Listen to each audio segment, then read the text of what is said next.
Hello, hello, Dr. Brett Spradlin here at Divine Design Natural Health in Cleveland, Tennessee, and we are ready to go. Anybody here want to learn anything? Yes. I'll say that again. Anybody here want to learn anything? Yes. There we go. All right, I just caught you off guard. I know that's what it was. So let's get right into this. There's a lot. How many of you are accustomed to getting drinking from the fire hose on Monday nights here? Yeah? It's a lot of stuff. We're going to rage through this because it's a lot of reading. Actually, let's go back to that just real quick, Jonathan, because you're going to see what the point is with this. By the end of tonight, I'm going to prove to you, I'm going to show you how each generation for about the last 150 years has been getting progressively sicker. If you would recall, your grandparents probably lived outside, worked in the sun, 8, 10, 12 hours a day, backbreaking work. They probably smoked 2 packs of Marlboro Reds. They probably had very hard lives, but they lived in their 80s, 90s, 100s. They probably never had sickness. That's this guy, okay? Then, generation later, there you are, and you hear of these things called hot flashes, which are brand new inventions. You hear of these things called autoimmune diseases, which are brand new inventions. You hear of these things called, what else do we have? Well, the list just goes on and on. Heart disease, cancer, stroke, diabetes, stuff nobody ever heard of 150 years ago. But that's what this guy, Gordon, how you doing, brother?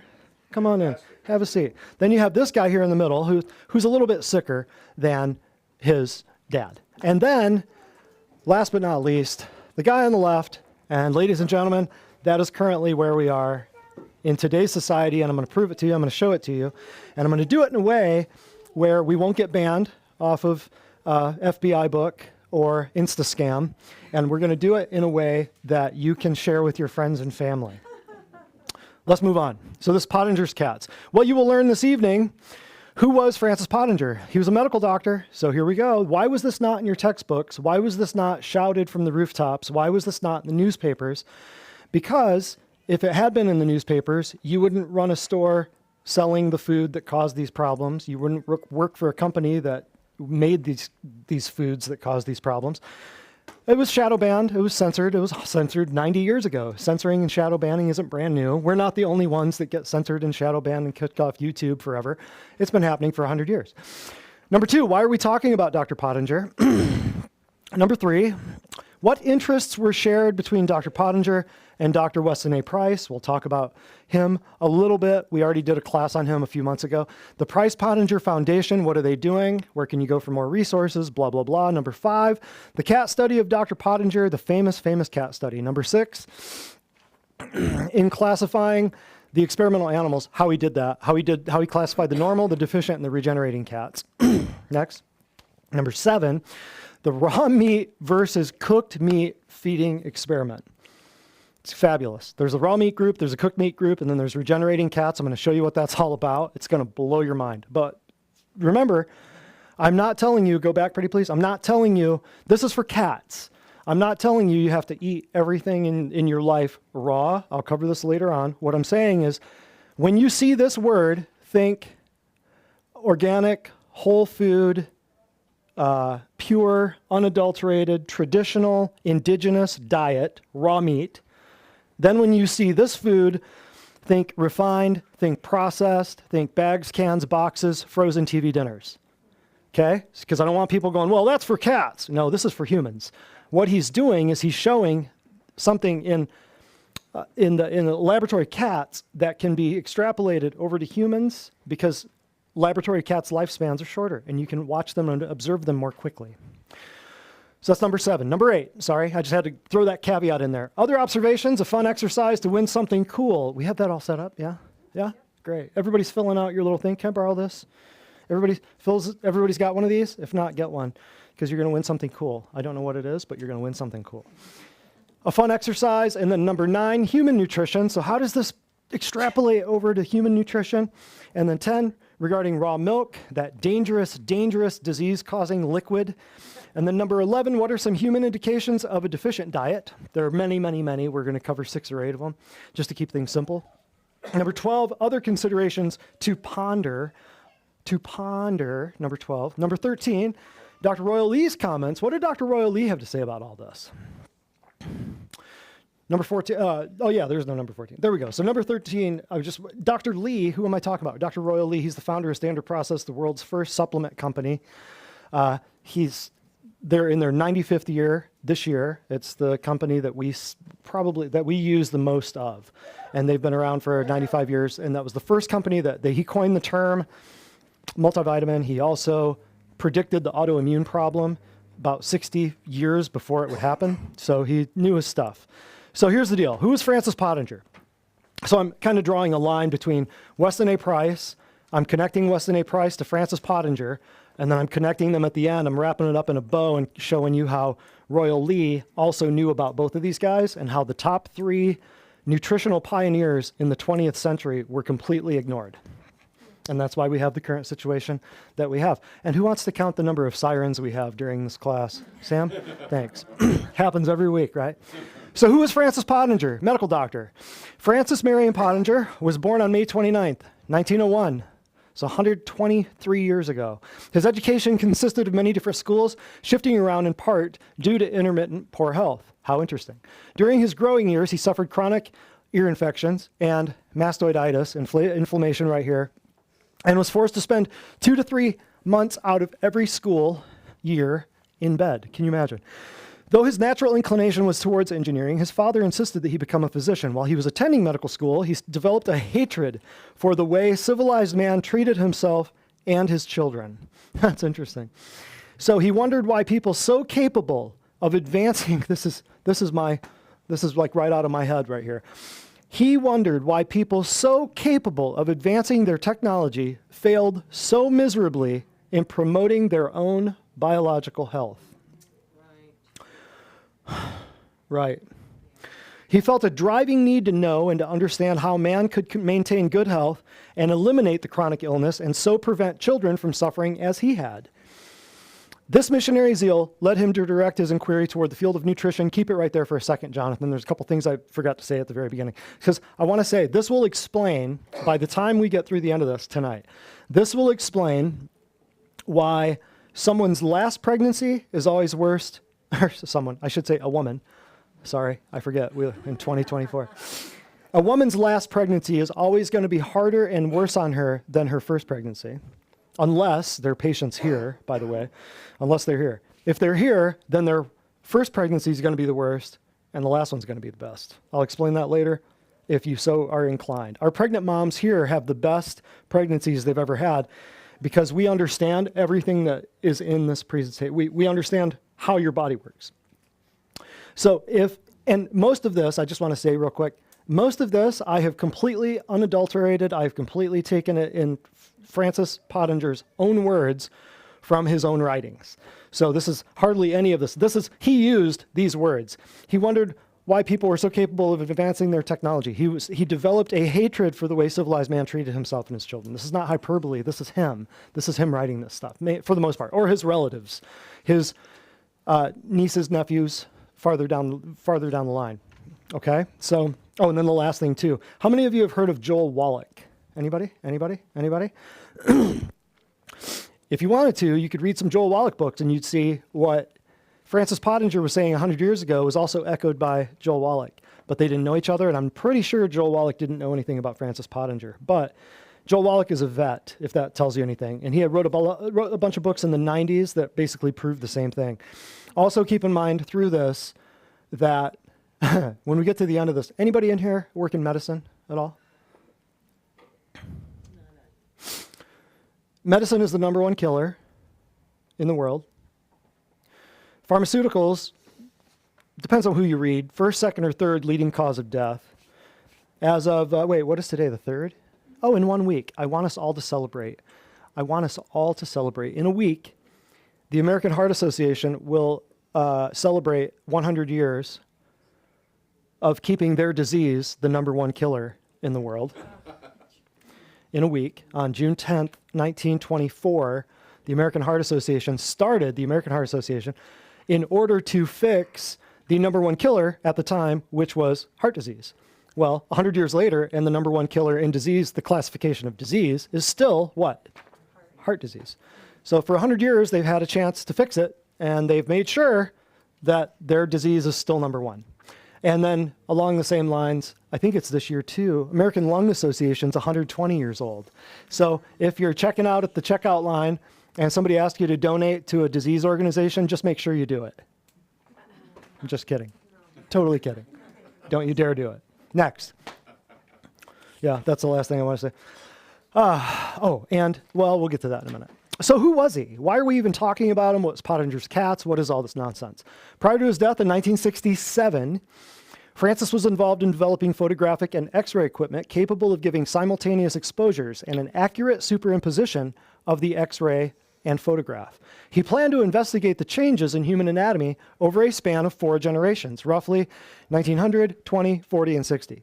So the study was to consist of X-rays of the skull, the hand, the foot, the thorax, the chest, of 7,000 people with corresponding anthropometric photographs and measurements. So what he was doing was he was going to take X-rays and then take a photo and overlay the two. Pretty groundbreaking back then, right? So his preliminary findings were revealing that dramatic changes had occurred in the anatomy of the American male from a turn-of-the-century figure with broad shoulders, stocky neck, narrow hips, to a modern figure with small, weak shoulders, longer neck, and broad pelvis. See the pattern that we're going into here? See this? So the reverse development was appearing in the anatomy of the American female, with a turn-of-the-century figure showing narrow shoulders and broad pelvis to a 1960 figure showing broad shoulders and a narrow pelvis. So he was noticing this.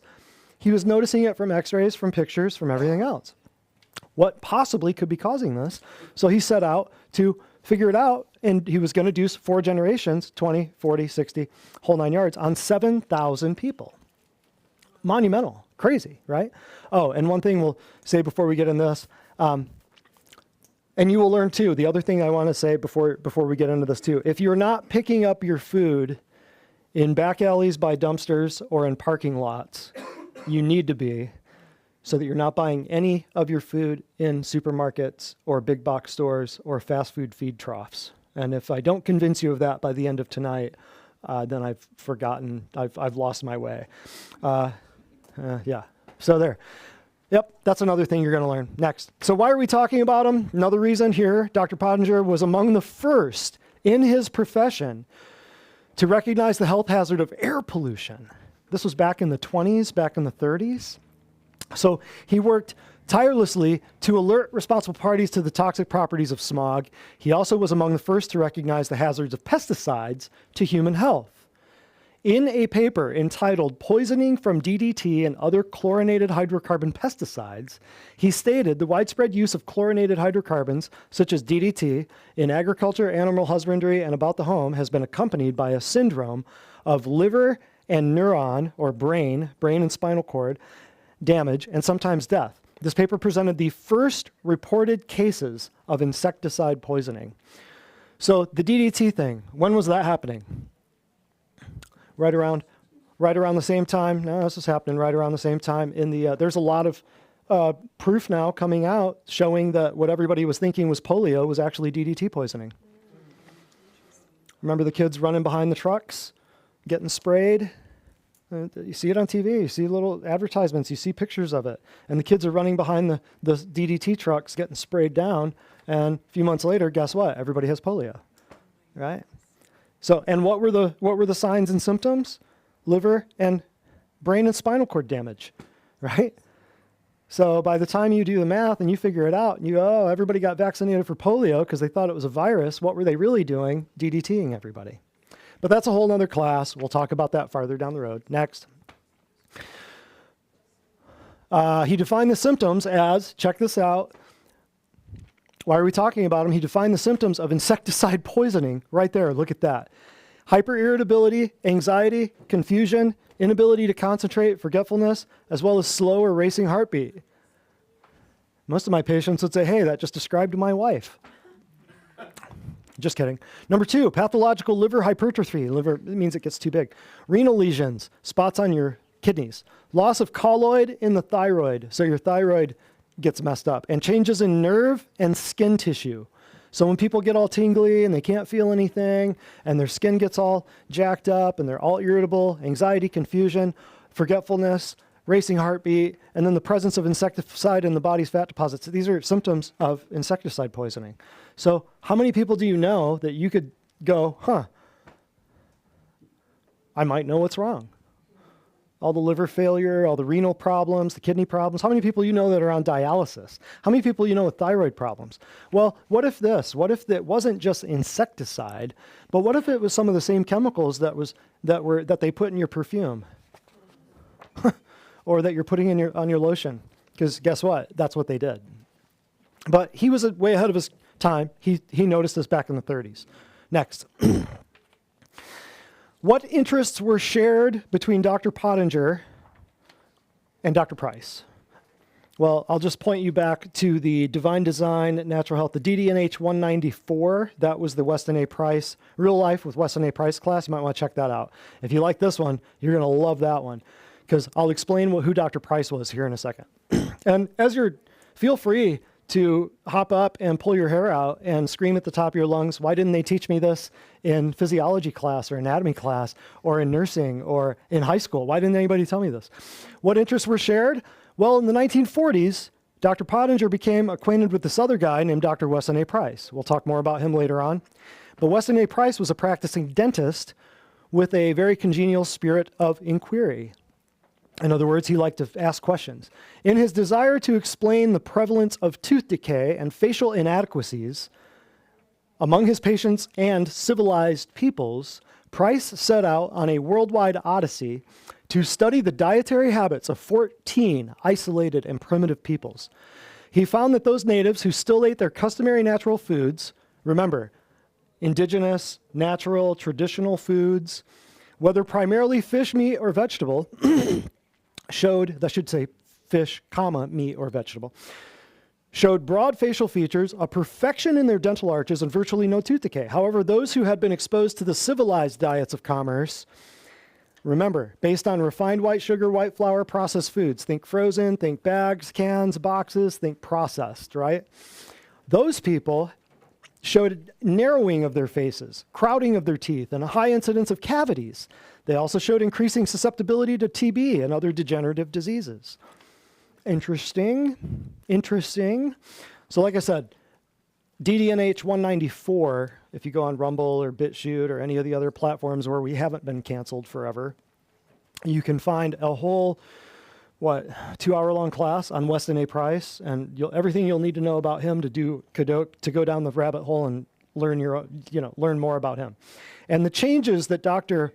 Pottenger noticed with cats on deficient diets, and we'll talk about what deficient diets are, precisely paralleled the whole reason that Price and Pottenger got together. The stuff that Pottenger saw in cats paralleled what Dr. Price had seen in humans perfectly. So here's a dentist meeting up with a medical doctor, and they're going, well, the dentist is saying, I traveled the world to 14 different isolated places, from the Eskimos to the Inuits to the people over in Bavaria to this to that. I went around 14 different places where they hadn't been invaded with white man's junk food. And I found that nobody had cancer, nobody had heart disease, nobody had stroke, nobody had diabetes, nobody had even tooth decay, nobody had a cavity, until that stuff got introduced. And here's the medical doctor saying, well, that's funny. I noticed the same thing, only I'll give you one more, I'll take you one further down the road. He'll say, I did it with cats, I noticed it, but I noticed some interesting things in their subsequent generations. And Weston A. Price was going to go, I'm all ears. Talk to me, right? Imagine that conversation. So the changes that they saw were mirrored from cat to human. So here's the Price Pottenger Foundation if you want to know a little bit more. I figured it was worth showing all this. So appreciating the importance of Weston A. Price's findings and their confirmation of his own experimental and clinical findings, Dr. Pottenger was very thankful, and he became chairman of a committee established for the purpose of disseminating the dentist's work through exhibits, lectures, and printed materials. So later, the Weston A. Price Memorial Foundation was conceived as a nonprofit to further this educational purpose. At his death, Dr. Pottenger's extensive library of all his research data, his slides, his x-ray studies, papers, and articles were all entrusted to the foundation by his family. And in response, the board changed the foundation's name to the Price Pottenger Nutrition Foundation, disseminating the work of both men, and the name was then simplified to Price Pottenger in 2016, reflecting the wide appeal that it had achieved. So if you want to know more, it's just pricepottenger.com, I believe. And then during his professional career, Francis wrote many articles. I had to put this in here. This was just too ripe. He wrote a lot of articles which appeared in a lot of different medical journals. One of his favorite unpublished stories took place at a nutrition meeting he was attending. This was back in the 30s or early, 30s, maybe early 40s. A reporter came up to him and asked, "Are all these people here interested in nutrition?" He says, "Yeah." The reporter commented, "They certainly are not a very healthy looking crowd."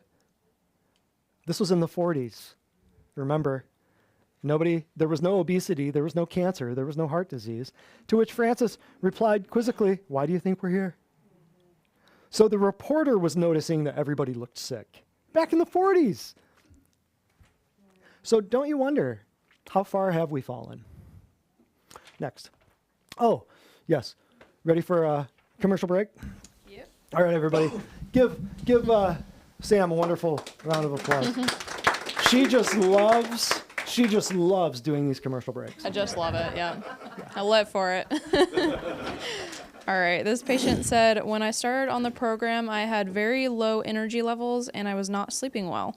I thought that this was just a part of getting older. After taking responsibility for my nutritional health, I am sleeping much more deeply and for longer than I have in over 20 years. My energy levels are increasing so much, and I am now working the equivalent of 2 full-time jobs, and I'm still able to enjoy the company of my family. I thank God every day for allowing my wife and I to find divine design and giving us the grace to accept the teaching and find new life through this proven nutritional program, along with all the other benefits." So that's pretty cool. That's one of the best ones I've ever written. That's great. That was really good. Point of view, the grocery store selling cancer-causing items, then the cashier asking me to donate $5 to the Cancer Association at checkout. That's why I said that earlier. I was just kidding about donating. But I just love when they ask me. I just love when they ask me. Oh, go back. Go back? Oh, there. We got to wait for Jane to take pictures of all the... that's okay. Next. A pound of grasshoppers is 3 times as nutritious as a pound of beef. Keep your guns, America. That's what they're pushing. Because, demons don't agree on anything. So that's why they'll never write. I had this thought today. There's, all the other books out there, all the other religious books, all the Bhagavad Gita and the, we're really going to get slammed right now. And the Quran and all the other, I could name 50 others. But they were all written by one dude. You ever notice that? Because you get a bunch of demons in a room, they can't agree on anything. Exactly the same thing that's going on right here. See, they're trying to get everybody to fall for something that's so illogical, you would have to make it up in a science fiction novel. But people will fall for it. They'll fall for it. Because they're medicated, vaccinated, indoctrinated, glyphosated, fluoridated, right? Next. Yeah, so basically all you have to do is avoid red meat, avoid the sunlight, go for heart-healthy seed oils, and you'll be perfectly all right. I didn't know this until we stuck it in the slideshow that this is all AI. See his hands? You can tell from his hands. AI hasn't figured out how to do human hands yet. Not yet. They're getting there. Next. We asked you to name something completely made up, and you said long COVID. Bring back memories, Sam? Yep. Family Feud. Yeah. When somebody says they have long COVID, you just need to correct them and let them know, no, you don't have long COVID. You've just been poisoned. Yep. People are slowly beginning to realize that wearing this protected a lot more people than this. And we have some of these prepared for all of you before you leave.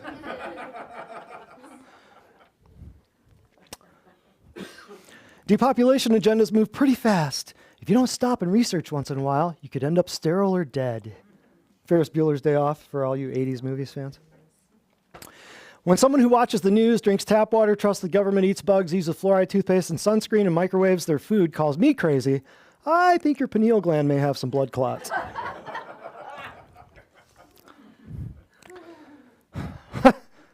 Yep, pretty much. Yep, check, yep, check. But microwaves, what do you mean microwaves are bad? Yeah, microwaves are bad. The cat study. So this is what it's all about. So between 32 and 42, Dr. Pottenger conducted a feeding experiment to determine the effects. Pay attention to this.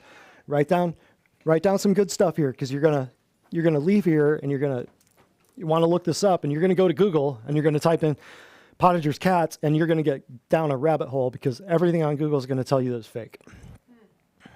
Like if you donate to Trump, go type that in your Google search thing and just watch what happens. It won't let you finish the sentence. It's kind of funny. You'll be donating to trans before it'll allow you to donate to Trump. That's just censorship. That's where we are. Between the years of 32 and 42, Dr. Pottenger conducted a feeding experiment to determine the effects of heat-processed food on cats. Very, very, very important. Heat-processed food on cats. Because what do cats eat normally? Cat food. Not, well, that's not, but what should they eat? Oh, they should eat raw meat. Yeah. They should eat raw animals, like the running kind. Yeah, like mice. Like raw, like milk, like meat, like raw meat, stuff like that. But what happens if you heat process the food? In other words, the cats aren't supposed to be cooking their meat. Last time I checked. Unless you got some weird cats. Just like cattle should never, when would cattle ever eat grains? Never naturally. And when would cattle ever eat corn? They would never eat grain or corn in lieu of grass. Ever. So when people say, oh, what's grass-fed, grass-finished, grain-finished, what's all this? Well, just think about it. The cattle, when given a choice, even if the cattle had hands and could pick the corn off the cob or pick it off the stalk, the cattle would never eat unless it's chopped up and thrown into a trough for them, right? So he's determining the effects of heat-processed food on cats. In other words, any type of processed, refined food into a system that was not designed to eat processed, refined, crap food. Okay? So don't take this into the wrong, down on the ditch on the left and say, oh, it's only for cats. No, we're studying mammals here, remember. So his 10-year cat study. So this dude did this for 10 years. Just like I said, Weston A. Price, when we did the Weston A. Price class, Weston A. Price, that whole thing would not be possible today. He took his own photos, he fronted his own bill, he hauled his own suitcases, he went to Alaska, he went to the deserts of North America, he went Africa, he went everywhere. Do you know a doctor that would do that today in search of trying to figure out how to help people? Besides me. But I wouldn't even do that, and go take your own pictures and stuff like that back before when he had to develop the stuff. So this was a 10-year cat study. It was prompted by the high rate of mortality that he was experiencing among his laboratory cats. In his effort to maximize the preoperative health of his laboratory animals, he fed the cats a diet of market-grade raw milk, cod liver oil, and scraps of cooked meat. Cooked meat. That's the difference. The scraps included liver, intestines, thymus, sweetbread, that's the old word for sweetbread, brain, heart, and muscle. This diet was considered by the experts of the day to be rich in all the important nutritive substances. Francis was perplexed as to why his cats were poor operative risks. In seeking an explanation, he began noticing that the cats showed signs of deficiency. All showed a decrease in their reproductive capacity, and many of the kittens born in the laboratory had skeletal deformities and organ malfunctions. Interesting, isn't it? Just within this short little time period at the very beginning of this thing. So next.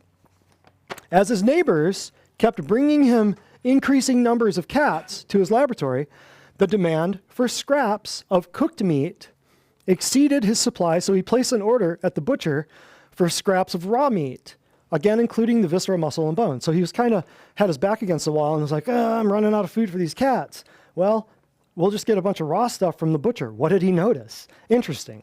These raw meat scraps were fed to a segregated group of cats each day, and within a couple of months, this group appeared in better health than the animals being fed scraps of cooked meat.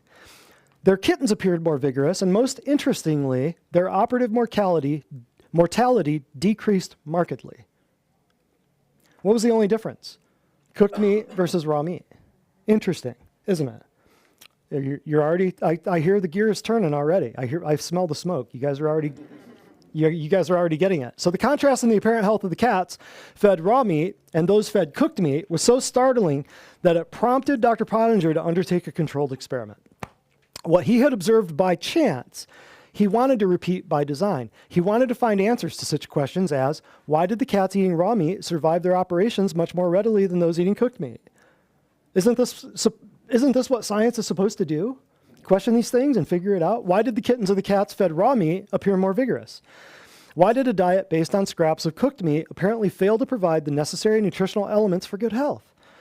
He felt the findings of a controlled feeding experiment may illuminate new facts about optimum human nutrition.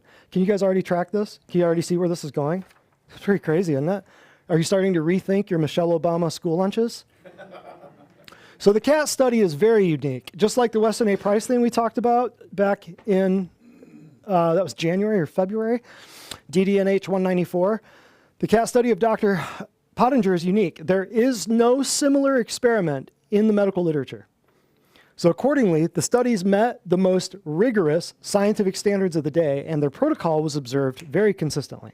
So in the case of the cat study, human welfare might well be served if concerned researchers made every effort to discover if valid correlations can be made between cat nutrition and human nutrition. Wouldn't it be fairly obvious? So it must be remembered that cats and humans are both mammalian biological systems. Hold it right there for a second, because what you will find, if you do go search this on Google, you'll probably get Snopes, and it'll probably tell you that it's fake. It'll probably tell you that, you know, the experiment wasn't controlled properly, even though he's got massive records on all this stuff. Well, new scientific methods of, you know, data crunching would render this obsolete and blah, blah, blah. No. Just keep it simple. You've got a group of cats fed cooked meat that they would never cook on their own, and you've got a group of cats fed raw meat, and he's got meticulous data. What you have is a bias for a lot of people to make their own interpretation against the data because they want to see it differently. So a lot of times, what if some couldn't do it today? Why? Because what if you had a bunch of PETA people ready to throw blood on your front door because you're harming cats, right? This could only have happened, 80 years ago, 90 years ago, whatever it was. Just like the Weston A. Price thing could have only happened 100 years ago, because nobody would do it today. And there's no money in this. See, who's going to fund this, right? The cat lovers of America going to fund this? I don't think so. So next. So in classifying the experimental animals, here's just some housekeeping we got to do so you know what we're talking about going farther down. You have to define, I tell my patients this all the time, you have to define the word diet, because people think their diet is great when in reality their diet is killing them. What Americans mean when they say I eat well is that they're not starving and that they wouldn't appear on a Sally Struthers commercial with a distended abdomen looking like an Ethiopian kid. That's what they mean. They mean I'm not starving, I have food in the fridge. They're not meaning I eat well, grass-fed, grass-finished, happy, hippy-dippy homeschooled, everything in my fridge is perfect meat and happy cows and happy chickens. That's not what a lot of people are saying. So when they say I eat well, they're not. I can tell you by experience, in 10 years, I've seen maybe one person come in here, maybe two, that I could name on one hand where I was impressed by their diet on day one. Hardly anybody. But here, in this case, the word diet describes, unfortunately, we have to define this, the actual food intake of the individual cat. That's a diet. When we change somebody's diet, we're not telling them this is Jenny Craig or this is South Beach or this is Beachbody. This is your diet. This is what you consume. That's what that means. An optimum diet, therefore, refers to a diet of raw food, including, in this case with cats, raw meat, raw milk, and cod liver oil. That's it. Then, a deficient diet refers to a diet including one or more cooked foods plus cod liver oil. So very common cod liver oil. We're going to keep it the same. The only thing we're going to flip out, they're both going to get raw milk. The only thing we're going to flip out is the meat, whether it's cooked or whether it's raw. Period. That's it. We got a controlled group. Very simple. We're going to keep track of all. I'm not going to show you all the details of the whole experiment and how he had this just perfect. I'm just going to show you the numbers, basically. So that's, and then according to the diet variables of raw or cooked foods, the cats are grouped in 3 general classifications: normal, deficient, and regenerating. I'll tell you what that is, just so that as we get farther down the road here. you'll know what we're talking about. Yes. So normal cats are born of healthy parents that are maintained on an optimum, not a deficient, but an optimum diet of raw food and cod liver oil. So normal cats, what normal cats would do, right? It's very simple. They're the control cats used for comparison with the deficient or the regenerating cats. Simple. And this is great. The breeding males used in the various experiments are always of this normal group and are of proven fertility, so that experimental results, read this with me out loud, primarily reflect the condition of the health of the mother cats. So they even ruled that out. And they went, we need to keep the males all normal and they're all proven fertile so that we don't have any, we don't have to worry about, is it the male or is it the female? We're even calculating for and only trying to find to reflect the condition of the health of the mother. Because how are we going to, normal, deficient, regenerating? How are we going to tell the regenerating cats? How are we going to figure this out? Well, we're just going to make the control. We're going to go for mom. So women, guess what? This will explain a lot about pregnancy. This will explain a lot about those emergency cesareans that are so popular these days. They're born, that was normal cats. Here's the deficient cats. So the first generation, don't get lost in the weeds here. This is real simple. These cats are either mature cats that were donated, remember his friends gave him a bunch of cats to the study, or mature cats born of experimental animals and raised on an optimum diet. So the first generation, deficient cats, optimum diet. But when these adult cats are placed on deficient diets that include cooked food, they are called deficient cats of the first generation. Okay? Then what do you think comes next?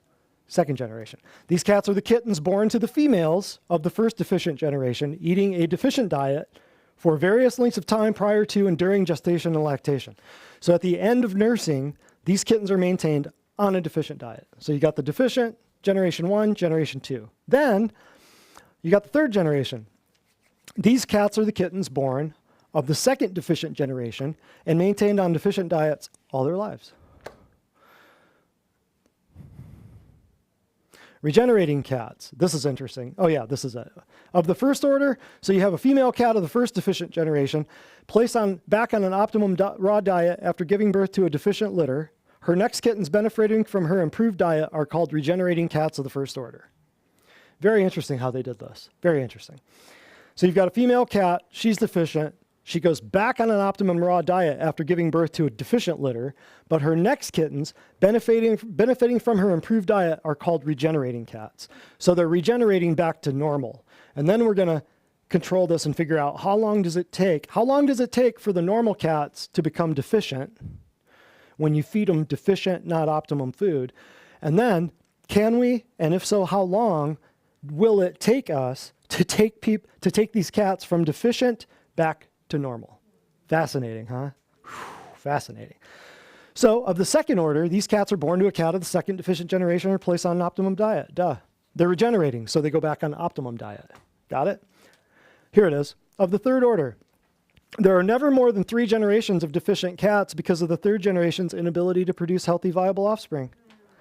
Consequently, there are no third or fourth orders of regenerating cats. Interesting. Huh. I wonder what Pottenger's cat generation we're in currently as humans. We'll get there next. So here it is, the raw meat versus cooked meat feeding experiment. They had, all the data, it's so interesting because they had just the raw meat experiment, then they had a raw milk experiment, then they had this experiment, this experiment, this experiment. This went on and on and on. Cats reproduce very quickly, they grow very quickly, so you can do this in a short amount of time. I'm just going to give you, just so we don't get bogged down with a whole bunch of details and numbers and stuff like that, just this raw meat versus cooked meat feeding experiment. This is going to blow your minds. In this feeding experiment, you got a group of cats that receives a diet of 2/3 raw meat, 1/3 raw milk, and cod liver oil.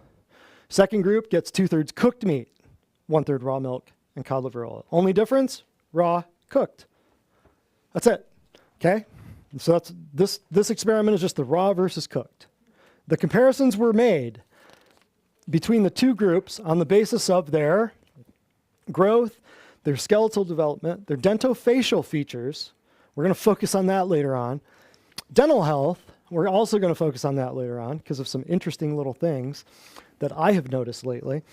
Then the calcium and phosphorus content of their femurs at death, the resistance to infections. Interesting. Resistance to infections. What could that possibly have to do with their health? You're going to see some interesting stuff. Their allergic sensitivities.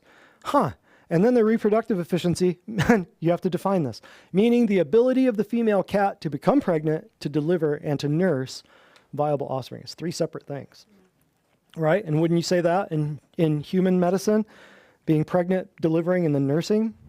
3 separate things. It's a big deal. What women go through is a big deal, which is why you're the targets. You're often the targets, if you haven't noticed. Raw meat group. So from generation to generation, the cats in the raw meat group showed striking uniformity in their sizes and their skeletal development. So uniformity. So they all appeared the same size and looked good. A regular broad face with prominent malar and orbital arches. Here's your malar arches. Here's your orbital arches, okay? Orbital, right next to your orbits of your eyes, malar arches. Adequate nasal cavities, broad dental arches, and regular dentition. So from generation to generation, the cats in the raw meat group, you're seeing interesting stuff. What would happen with dentistry if this right here, if people realize this? Adequate nasal cavities.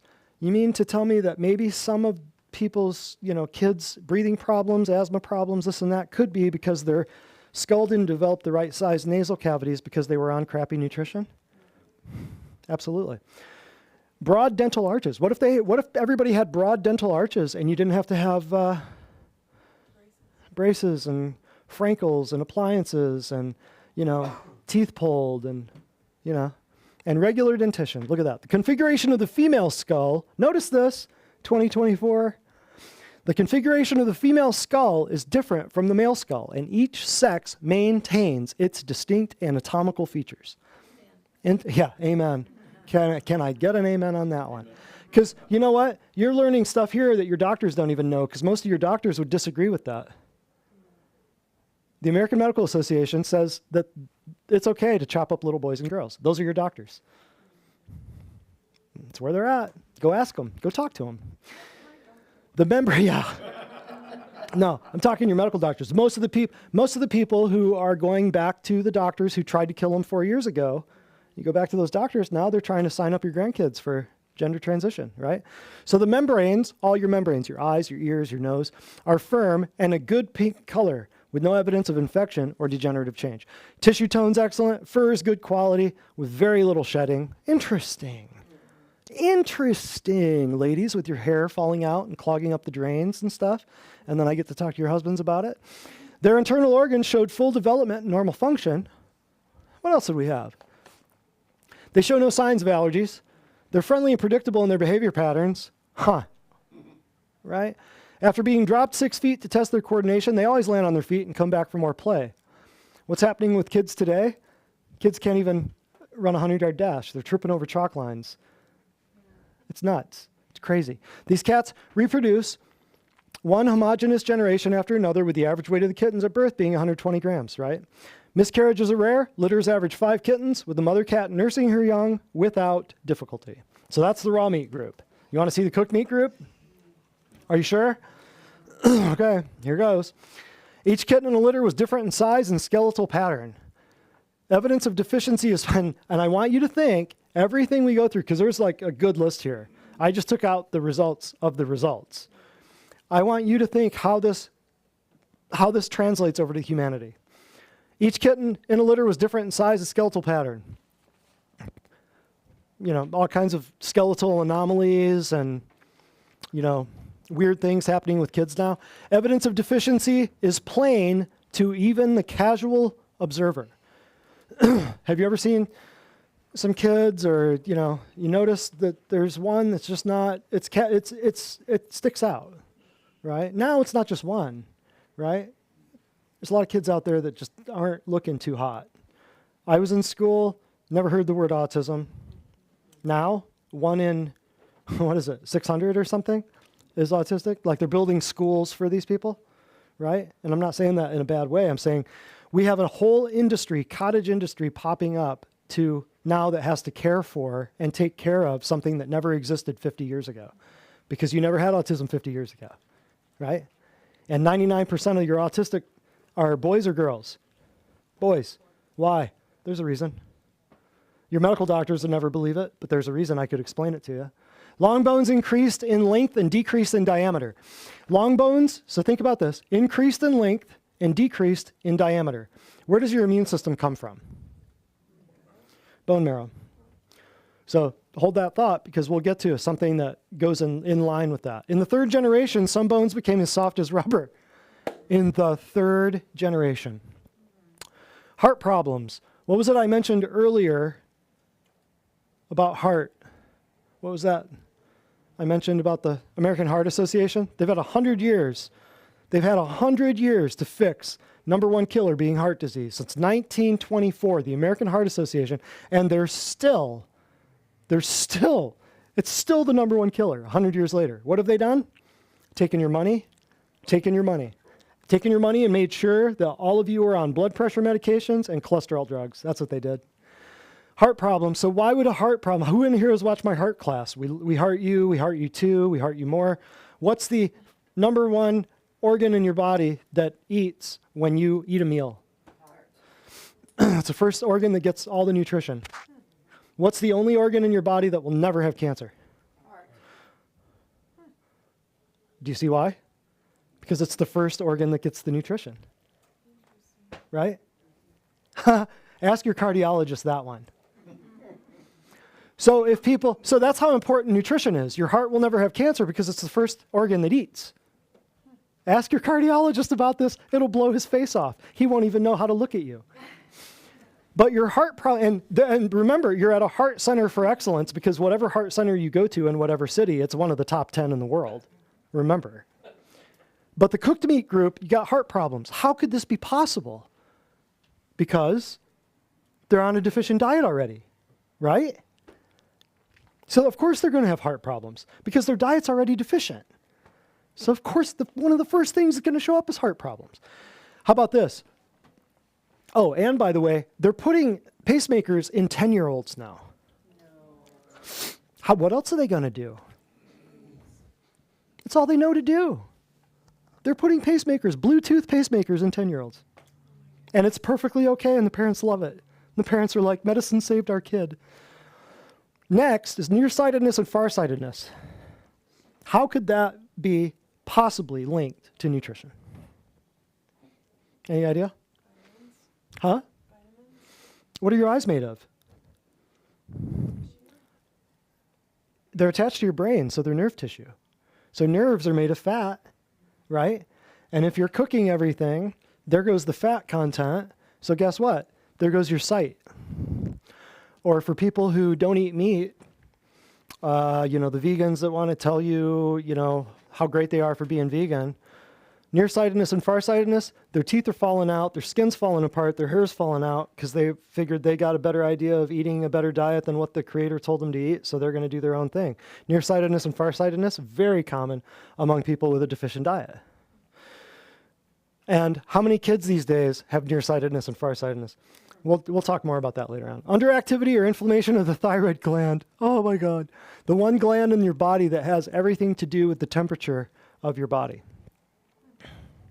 Infections of the kidney, bladder, liver, testes, and ovaries were common. Why would that be? Because go back to the first, back. Long bones increase in length and decrease in diameter. So if something's wrong with the bone marrow, I can already tell you that you're going to have infections of all your other organs. How? Because that's where your bone marrow, that's where your immune system is created, in your bone marrow, right? So bone marrow transplants and all these, invasive, heroic surgeries. Could you rebuild the bone marrow without a bone marrow transplant? You could, but not in the world of medicine, because they don't believe it. Because they don't believe any of this. But yeah, you're going to have infections. What's another word for a really, really, really, really, really bad infection? Cancer. And we've got hospitals built for kids with cancer all over the place. Just go north on 75 through Ohio. Go check them out. Next. Arthritis and inflammation of the joints. Wonder why? The end parts of your joints are going to fall apart because that's what's coming in contact with other joints. So of course everything's going to fall apart. What does that tell you about arthritis people and people with inflamed joints? Is arthritis a nutritional deficiency? I'll prove it to you here in a little bit. Inflammation of the nervous system with paralysis and meningitis. Look at that. Paralysis and meningitis. What does that sound like? Remember what we talked about, the DDT thing a while back? What were they? Yeah, sure does. Doesn't it? Huh. I wonder if some of the kids who got hammered with what they were told was polio were just deficient in their diet and they got dosed with DDT running behind a truck. Interesting. A decrease in visceral volume is evidenced by the diminishing size of the thoracic, the chest, and the abdominal cavity. So a decrease in organ volume, so it's the sizes of your organs. So what's that going to do to the shape of your body? Think about that. Hold that in your thought. We'll get to that in a minute. Infections of the bone often appear to be the cause of death. That's no surprise. By the time the third deficient generation is born, the cats are so physiologically bankrupt that none survive beyond the 6th month of life, thereby terminating the strain. Look at that. So if cats are mirroring what can happen in humans, you might want to know what generation we're in. We'll get to that farther down the road. Abnormal respiratory tissues showing bronchitis and pneumonitis. How does that translate into nowadays? When the kids are allergic to water, air, food, humans, plants, animals, minerals, bread boxes, you name it. The kids are allergic to all of it. You can't have a peanut in school. It's illegal to have a peanut in school. Peanut butter and jelly, Snickers bars, the whole 9 yards. Can't have them. Why? All the kids are allergic to peanuts. How? Vaccines. So abnormal respiratory tissues. Somebody asked me a little while ago about cystic fibrosis. What is cystic fibrosis? Where your lungs are fibrous, where you can't get a breath, basically. You know, they healed that back in the 90s in a Canadian university. I have the papers on it. How'd they do it? Fish oil. Because what's the inside of your lung made of? It's fatty acid. It's mucus. It's epithelial cell. Your lungs are epithelial cells. Your skin, just like on your... So how'd they heal it? They gave the kid fish oil. What happened to that study? It went away because they fixed cystic fibrosis with fish oil. Unbelievable. But no, they don't want people knowing this. So, but this right here, the abnormal respiratory tissues, kids can't breathe. What are they going to have for the rest of their life? Inhalers. Irritability was common, with some cats even being dangerous to handle. Seems like I've read this somewhere. Fathers and sons, sons and fathers, they're going to battle each other. Seems like I've heard that somewhere. Irritability was common, some being too dangerous to handle. That sounds familiar. Next. So this just gets better and better. Proclivity for biting and scratching. Interesting. Violence. The males are more docile, often to the point of being unaggressive. Sound familiar? Sex interest is slack or perverted. Does that sound familiar? There's evidence of role reversal with female cats becoming aggressive and male cats becoming passive. Does that sound interesting? Oh, and all these, by the way, what month are we in? Oh, good Lord. Yeah, no kidding. So, evidence of increasing abnormal activities between the same sexes. What does that sound like? Sounds like the cats were having some parades.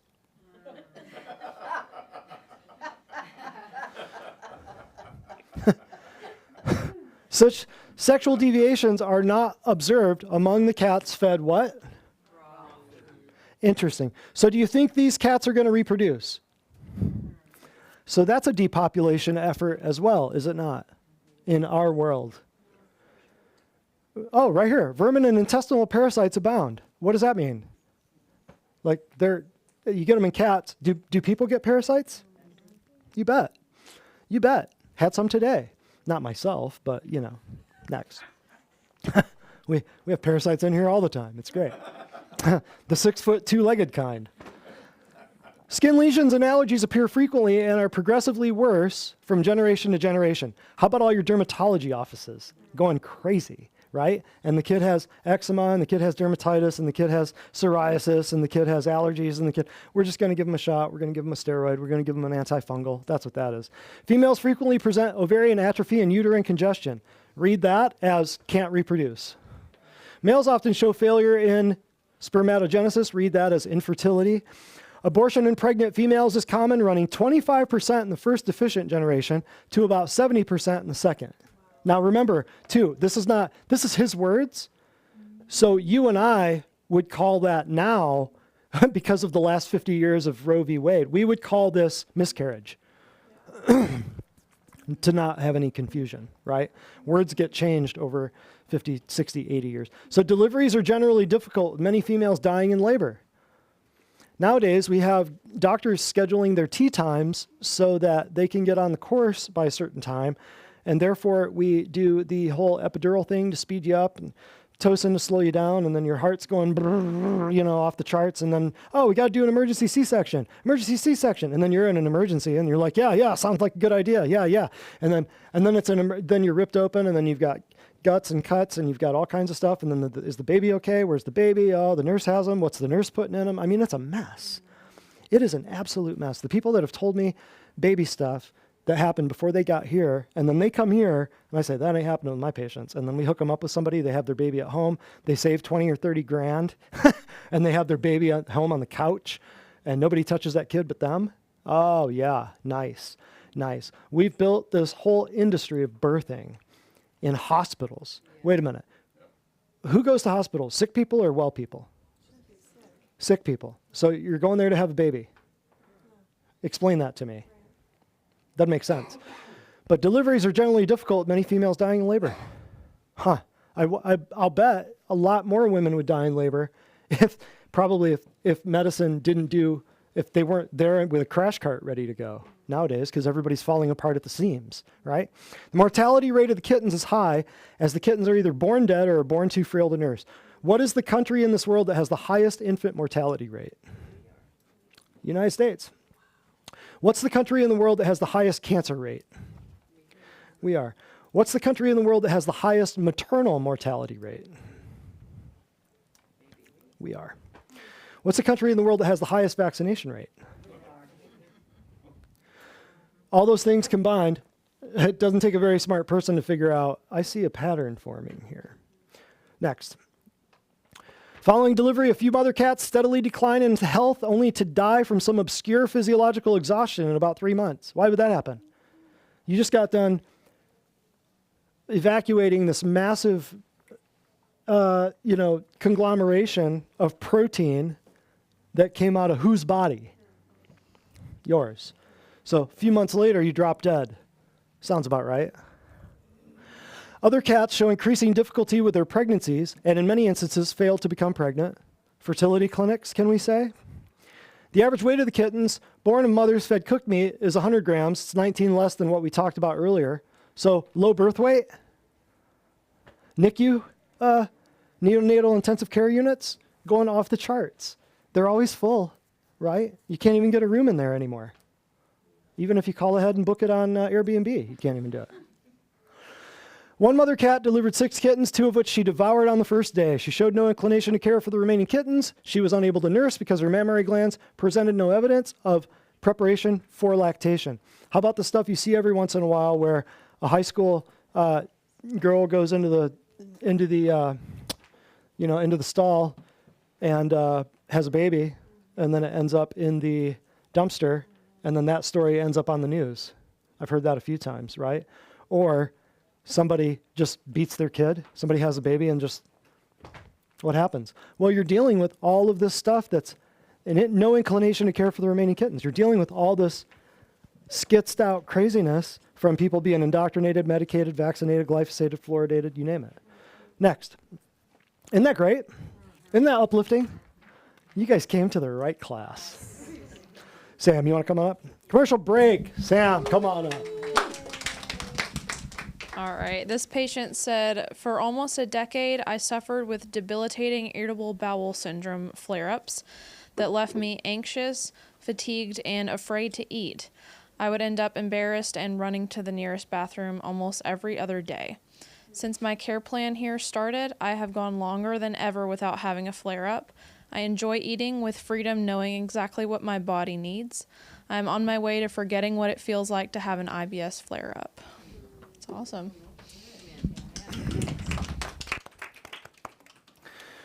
IBS. Medically, IBS has nothing to do with what you eat. Just remember that.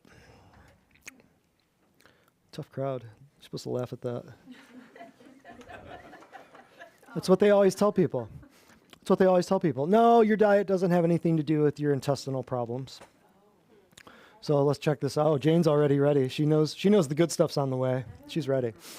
So the teacher says, what are the 3 powers of government? I say, print money, interference of private property, and overspending. Teacher says, well, that's wrong. I know it's very wrong. They got to stop. Injected with mystery serum you are. Vaccinated you are not.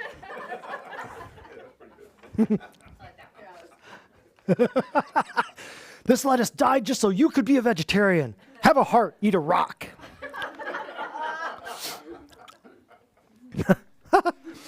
Oh, this is great. I won't read this out loud just so we don't get banned off another social media platform. Go ahead and read that. Not out loud. Read it in your mind so the AI can't hear it.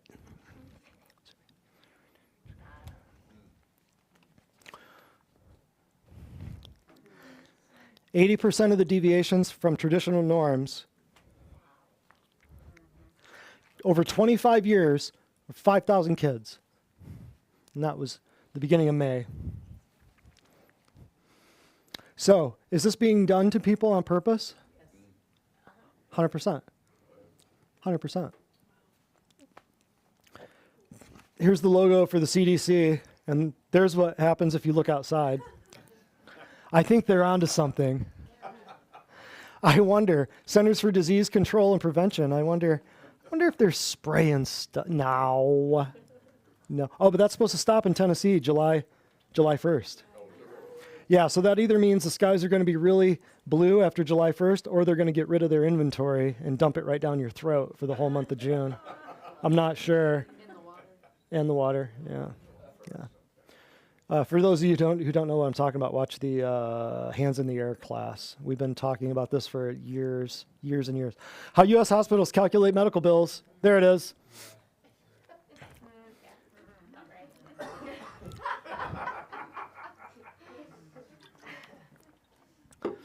Tracy said, that's not right. No, that's about right. Oh, okay. The Super Size Me filmmaker Morgan Spurlock has died from cancer at age 53. McDonald's is realizing it was probably from the vaccine boosters. Morgan Spurlock, I met him back in 04, 05, I think, when Super Size Me came out, and he was a filmmaker who did this movie, Super Size Me. Does anybody know what that is? Yeah. So, and he basically showed in about a 30-day period of what eating McDonald's every day or every meal would do to your body, your blood work, all that stuff. Well, here we are, what is that, 20 years later or something like that, 15 years later, and he's going on Twitter and advertising his shot schedule and telling everybody that you have to get it and blah, blah, blah. So here the Super Size Me guy dies at age 53 from just, died suddenly, of course. You all know what that means. And then McDonald's realizing it was probably from the vax. That's funny. Being hated for loving freedom has been the strangest experience of my life. Isn't that true? Here we are, regenerating cats. We're on the tail end. We're almost there, folks. So the regenerating cats. Now here, this is the very, very, very interesting thing, because we already talked about the normal cats, the optimum diet cats, and then we talked about the deficient cats, right? Or the cooked food cats. Here's what happens with regenerating cats. So I took a lot of info and just boiled it down and gave you the nuts and bolts. When cats of the first and second generation groups fed cooked meat are returned to a diet of raw meat, they're classified as regenerating animals of the first and second orders. Remember, that's from the very beginning. Their progeny are then maintained on an optimum diet to measure the time needed to rebuild their health to that of normal cats. This is very important. Make sure you're following along. Okay? So they were eating cooked meat. We put them back on raw meat. They're called regenerating now because we're trying to get the deficient cats back to the place of what a normal cat would be. Everybody tracking? It requires approximately 4 generations for either order to regenerate a state of normal health. Wow. However, because of the lack of reproductive efficiency, very few deficient animals regain the normal health noted before deficiency was imposed on their line of cats. So if this has anything to show us about humans, is that what we're teaching here and what we're doing to help people, we're not just selling them a fish sandwich, we're teaching them how to fish.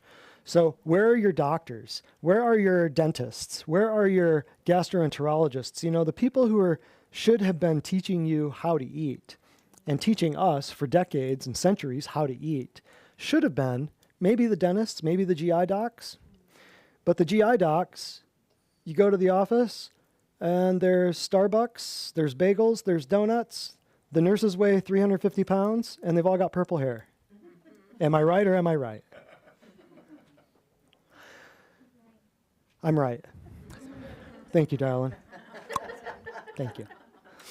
So improvement in resistance to disease is noted in the second generation cats, but allergic manifestations persist into the third generation, right? The part I want you to get is right there. It's beautiful. I mean, it sucks, but it's beautiful. Because he noticed this. So can you imagine seeing this, trying to get these cats back to firing on all cylinders? And then you're like, we're screwed. We're screwed. Next. In the third generation, skeletal and soft tissue changes are still noticeable, but to a lesser degree. And by the fourth generation, most of the severe deficiency signs and symptoms disappear, but seldom completely. So be thinking of your kids, your grandkids. Be thinking of, like, look in your family and look at your aunts and your uncles and your cousins and your grandparents and you can see this. If you think about it, if you watch, if you look, right? If you see, we've got a few patients here who, 3-4 generations of people who come here. And you can see it. One of the experiment's most startling discoveries, here goes, is that once a female cat is subjected to a deficient diet for a period of 12 to 18 months, her reproductive efficiency is so reduced that she is never again able to give birth to normal kittens. Even after 3 or 4 years of eating an optimum diet, her kittens still show signs of deficiency in skeletal and dental development. When her kittens are maintained on an optimum diet, a gradual reversal and regeneration takes place. So when she's on a deficient diet for a period of 12 to 18 months, so a year to a year and a half, her reproduction is so screwed up, she's never again able to give birth to normal kittens. But after 3 or 4 years on an optimum diet, her kittens still show signs of deficiency in skeletal and dental development. So you are what you eat, and you are what you ate. So if you're eating cattle that ate grain and corn, think about that too. This is another little side trope in your mind. If you're eating, fish that ate corn, farm-raised tilapia, right? What's that going to do? Especially when all those fish and chicken and pigs and stuff that you're eating are all vaccinated with nanotechnology, bioweapon, software upgrades nowadays, right? So you better, like I said at the beginning, if you're not getting your food from somebody next to a dumpster in a dark alley in a parking lot somewhere, you need to be. And we do that here, and we can teach you. We'll teach you. We'll get you the good stuff. Other observations to think about is animals on raw milk and raw meat. We had to cover this because so many people just get this so jacked up. Animals on raw milk and raw meat reproduce homogeneous litters, and the usual causes of death are just old age and injuries suffered in fighting. When you're on raw milk and raw meat, you reproduce very good litters, right? Here it is. You eat what your food eats. Cattle pastured on. This is another observation from Dr. Pottenger. He saw this because they would order food. I had to put this in here. This is from a different experiment. But he ordered cattle. No, he ordered 2 different types of cattle, 2 different types of meat. That's what it was. One from Denver and one from like a city in Iowa somewhere. And he noticed cattle pastured on young, rapidly growing range grasses were compared to animals fed mostly dry food consisting of molasses, cottonseed meal, beet pulp, orange pulp, grape pulp, and other industrial byproducts. Field-dried alfalfa and grain. Out of all this stuff right here, well, here, let me finish this thought. The reproductive efficiency of range cows is greater than dry feedlot cows, and a high rate of mortality exists among dry feedlot calves. Why? Because out of all of this, so you got the cattle pastured on young, rapidly growing range grasses. So the grass is taking the mechanical energy from the sun, turning it into chemical energy that cows are then eating and turning back into mechanical energy, the mechanical energy into physical energy to turn their bodies into muscle for us to consume. Like, there's no better, easier, simple process. There's sunlight to grass and water makes cow, right? But now you're being told that you got to eat bugs. But look right here, food consisting of molasses. So here's the other, cattle pastured on young grass or animals fed dry food consisting of, where's a cow going to find that? Where's a cow going to find that? Where's a cow going to find that? Where's a cow going to find that? Where's a cow going to find that? Where's a cow going to find any of that? Okay, I might be okay with that, but where's a cow going to find that? Is a cow going to walk into a grain field and just start eating wheat? I doubt it. Because around those grain fields, I guarantee you, are green things. So out of all this stuff, does it take more energy to screw things up or to just do what God said? Amen. Think about how much time and energy and human effort is spent into all this crap. Why? So that we can build them up and make them fatter. It's so just greedy. It's so stupid. And then, of course, we eat what they ate. Here's a point, too, I want you to get. Once nutritional deficiencies are produced and maintained by a faulty diet, they become progressively worse through the second and third generations. So, honey, you ain't eating for your baby. You're eating for your grandkids. People, not here so much, but they'll say they get pregnant, and the first thing they do, first thing they think is what? I hope I'm healthy, right? So they'll start taking what? Made by who? Drug companies. China, right? Yeah, Johnson's been taking notes on some classes for the last 6 months. He's back there answering all my stuff. So, and then the first time the baby comes out and the mother says the first thing that comes out of the mother's mouth is what? Is he healthy? Right? Rule out all that by doing what we're telling you to do. And guess what? You can rule out all the other cancer, heart disease, stroke, diabetes, all that other crap by doing what we're telling you to do too. And you don't have to get mammograms and cameras up your butt with colonoscopies. Next. Okay, everybody pull out your thing, your little sheet. Number 1, number 2, number 3, number 4. I'm going to experiment. I'm going to show you what's been happening. And then you'll be able to take these results to the next parade you go to in June and share with all of your friends. Number 1, 2, 3, 4. Which are boys? Which are girls? Put your name at the top of the thing. Make sure we know who it is. And then circle number 1, number 2, number 3, number 4. Are they boys or are they girls? And I mean, I was going to call this little event something like, are you smarter than a 5th grader or something like that? But I'm going to call it, are you smarter than a 1930s doctor? Yeah. Because in the 1930s, the American Medical Association convention, Dr. Pottenger took this to a convention and he surveyed all these doctors, nurses, and educators. Only 20% of the doctors got it right. The nurses, 30% got it right. The educators, 50% got it right. So the average was about 30% of people got this right, boys and girls, all of it, where they were right on all of it. The average was about 30%. No, it's not. Especially when you're talking about professional medical people. Sucked. It was really bad. So I'll give you another minute.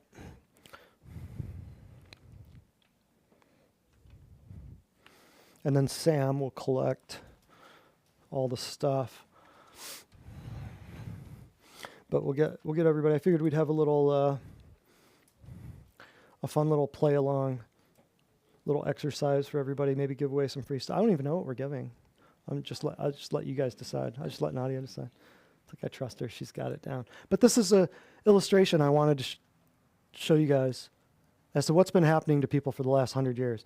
When we say people are destroyed, when we say that they're indoctrinated, medicated, glyphosated, vaccinated, fluoridated, irradiated, food sedated, like cosmeticated, this is what I'm talking about. So when you look at someone's body type and you can't, from behind, and you can't tell, I want you to remember this. I'll give you 30 more seconds. And don't be cheating.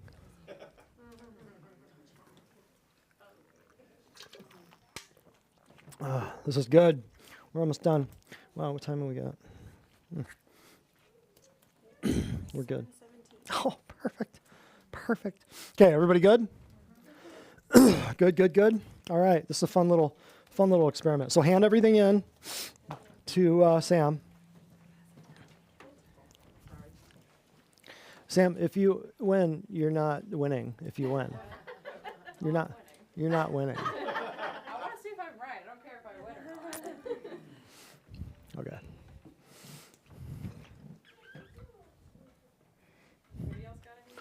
that it? Good, good, good. Let's rock. So you want me to tell you now? These are the only males. Those are females. And the ages were 15 to 17 for all of them. Boy, girl, girl, boy. 1 in 4 are boys, 2 and 3 are girls. When were these photographs? Early 30s. Yep. It's disturbing, isn't it? And remember at the very beginning how we were talking about the males went from broad shoulders and thin waist to thin shoulders and broad waist, and the females did exactly the opposite. Remember that? And he had noticed this in the 1900s, the 20s, the 40s, the 60s. That was his whole thing. He was going after 7,000 people trying to figure out, can we document this in pictures the way that Weston A. Price had documented straight teeth, no cancer, no zits for 14 tribes that had never been touched by white man's firewater, right? So there you have it. All right. Isn't that disheartening? Isn't that great? Okay, human nutrition. Observation of our young people reveals that humans are subjected to the same food deficiencies as seen in the cat study. Would everybody agree with that? Good grief. Loss of secondary sexual characteristics after 2 or 3 generations occurs on impoverished diets. And this is, I'm just taking stuff right out of his stuff. So this is not me, this is his. Males lose their heavy masculine frame and their general contour begins to resemble the female. Is that happening today? Yeah. Interesting, isn't it? Are their voices changing? Their voices getting higher? There's a reason why. Females also tend to lose their distinguishing build so that both sexes approach a state of physical neutrality. Huh, it's almost like it was planned. The male no longer has the strength of body that normally makes him the breadwinner and dominant personality, and the female no longer has the pelvic capacity for easy childbearing. Strange, isn't it? It's almost like it was planned. Foods have been progressively depleted of nutritional substances since the roller flour mill was invented right after when?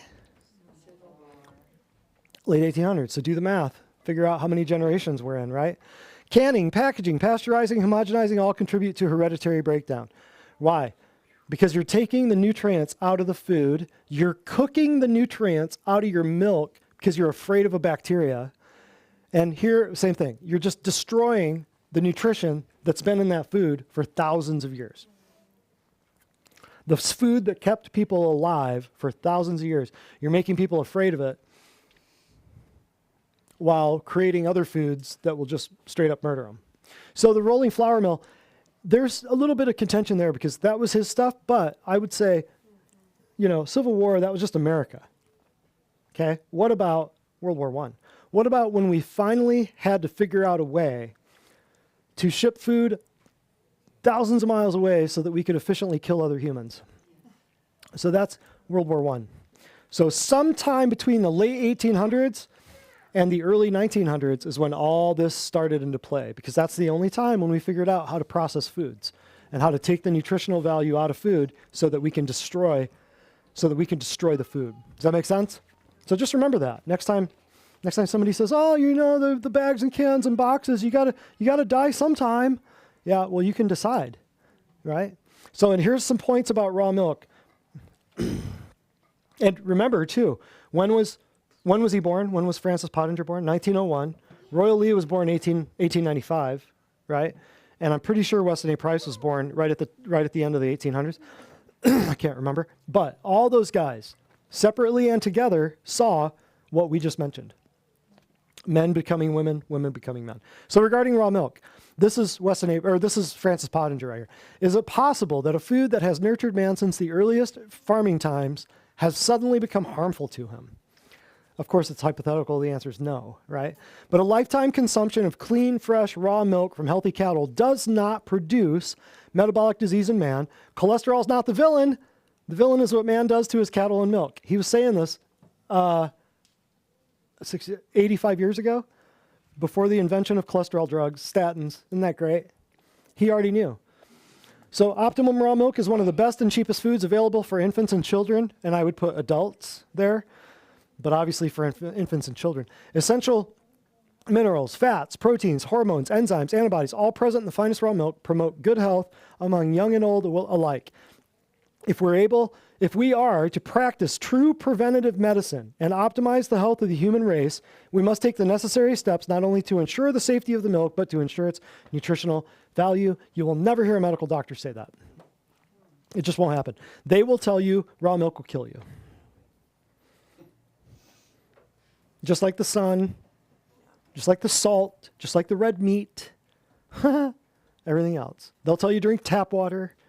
Unbelievable, right?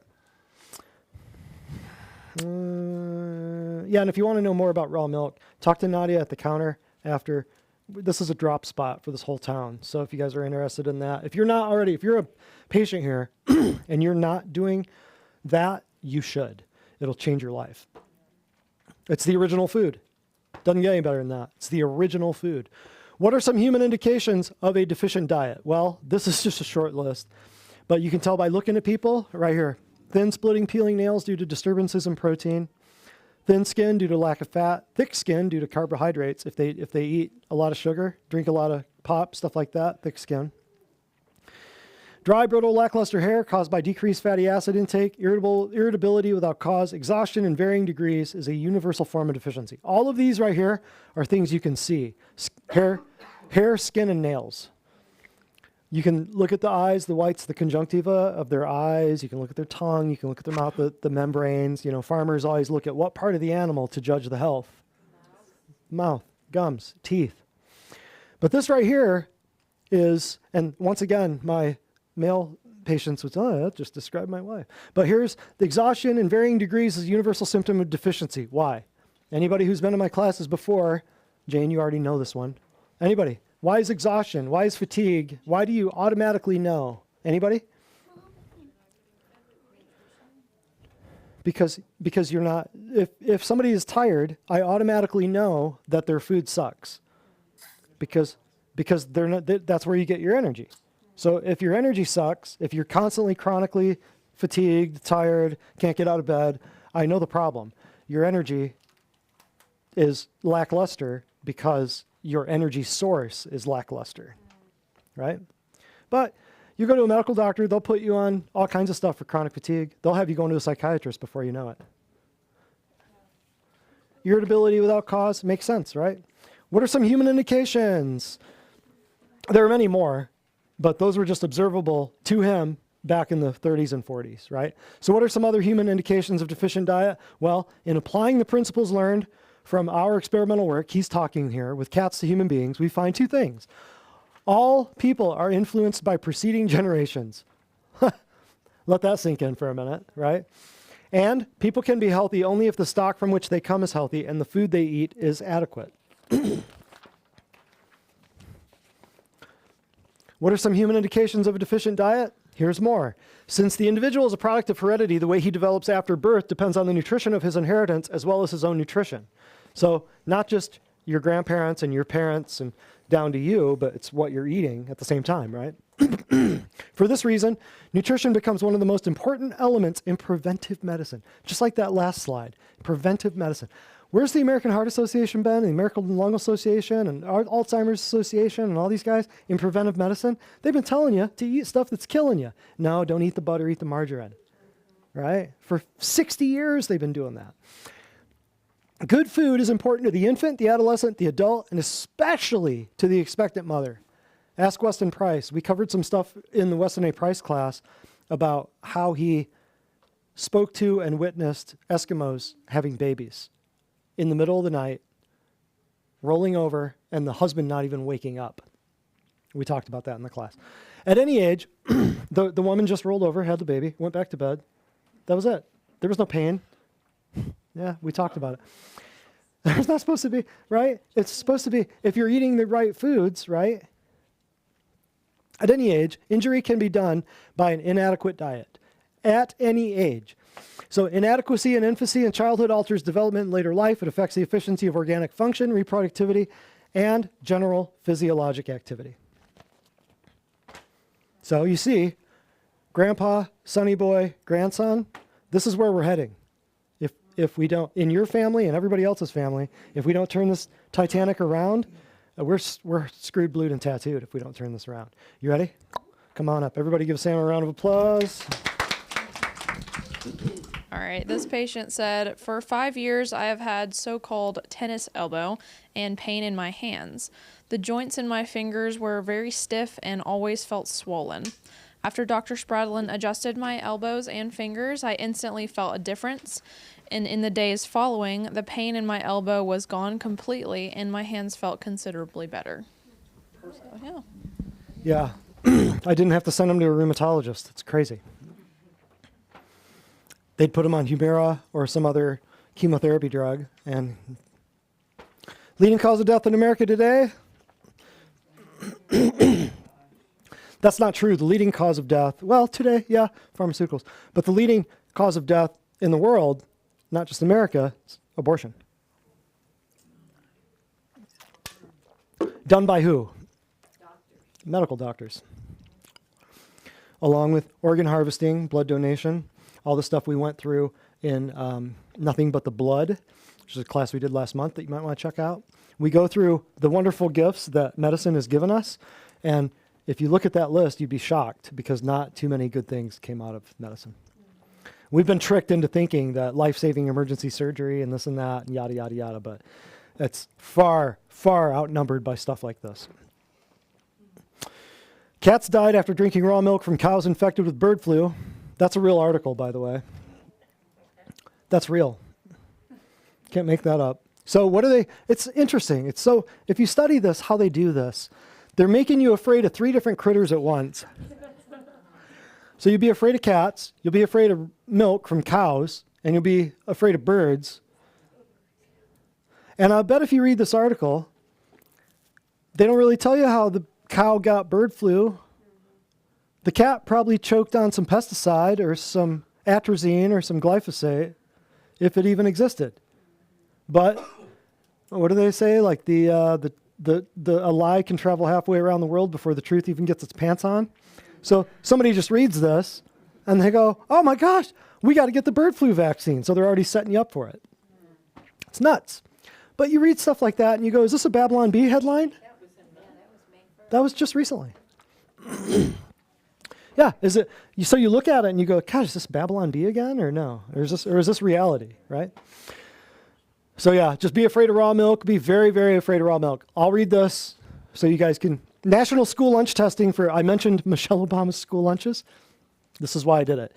National school lunch testing for glyphosate, pesticides, heavy metals, hormones, veterinary drugs, and nutrients revealed. And the date on this was September 28th of 2022. I've saved this one for a doozy. 30 million genetically modified school meals are served daily in America to our kids. 30 million.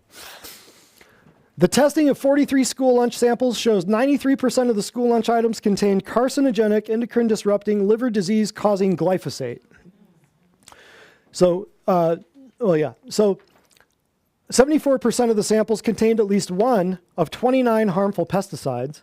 4 veterinary drugs and hormones were found in 9 school lunch samples at levels in the 131 nanogram per gram level. And 100% of the school lunch samples contained heavy metals at levels 600 something times higher than the EPA's maximum levels allowed in drinking water. The majority of the samples were abysmally low in nutrients. That's the best part. So not only are they poisoning your kids, see, there's only 2 ways you can do this. People come here, it's easy. It works every time. Here's why. Because we decrease the poisons that they're putting on and in their bodies. It's so simple. And we increase their nutrition. How do medical doctors do it? They increase the poisons and tell you to decrease your nutrition, whether it's don't eat the green leafies because you're on this drug, or don't eat the butter, you need margarine, whatever. So medical doctors do it exactly opposite. What is this doing? Exactly the same as the medical doctors. They're increasing poisons and abysmally low in nutrients. And giving it away for free for the last 4 or 5 years here in town. What else have they given away for free that killed people? If it comes from the government and it's free, it ain't free. Yeah. You're paying for it.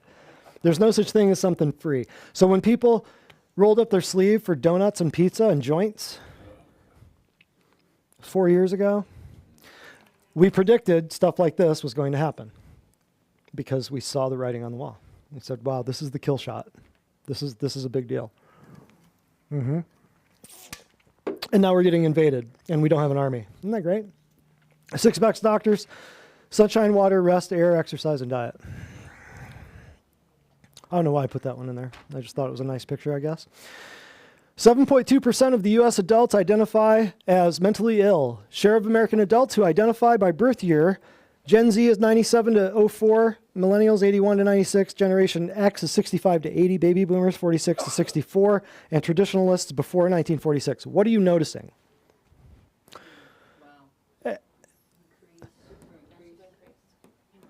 How do you think that's happening? Because people are indoctrinated by social media and TV and everything else. Medicated, they're on hormone drugs, they're on antidepressants, they're on psych meds.